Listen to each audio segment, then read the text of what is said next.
Mardi 28 mars, les membres de la Commission des libertés civiles du Parlement européen ont approuvé à une large majorité les rapports des députés socialistes, du PPE et de Renew visant à réformer d'ici la mi-mai 2024 le système européen d'asile et de gestion de la migration. L'alliance des principales forces du Parlement européen autour de ce texte sur l'immigration est révélatrice de l'idéologie dominante qui règne dans l'UE à ce sujet. Avec comme leitmotiv principal le fait que l'UE souffre d'un manque d'accueil des migrants, personne ne semble prendre en compte le caractère gravissime de la crise migratoire. Sous l'appellation fallacieuse de mécanisme de solidarité, la réalité est que rien ne sera fait pour empêcher l'afflux massif de cohortes de migrants. Avec le vote de ce texte en séance plénière, une harmonisation de la migration au sein de l'Union empêchera les États membres de prendre des décisions indépendantes et d'avoir le contrôle total sur leur propre politique migratoire.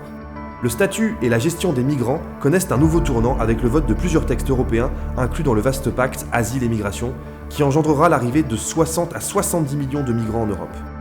Cette harmonisation de la migration à outrance au sein de l'Union va empêcher les États membres de prendre des décisions indépendantes et d'avoir le contrôle total sur leur propre politique migratoire.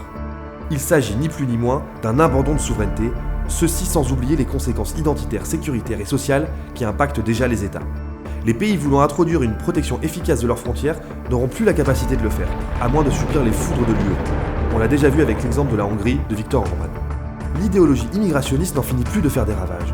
Dans les hautes sphères de l'UE, les choses sont claires. L'immigration est une obligation. Inutile de tenter de lutter contre, les technocrates veulent l'imposer à nos nations. Avec les Espagnols de Vox et les Hongrois du Fidesz, le groupe ID a demandé et obtenu un vote formel sur la substance même de ces textes afin de mieux les contrer. Les députés de la délégation française du groupe ID se battront pied à pied pour contrer ce texte qui organise la submersion de notre continent.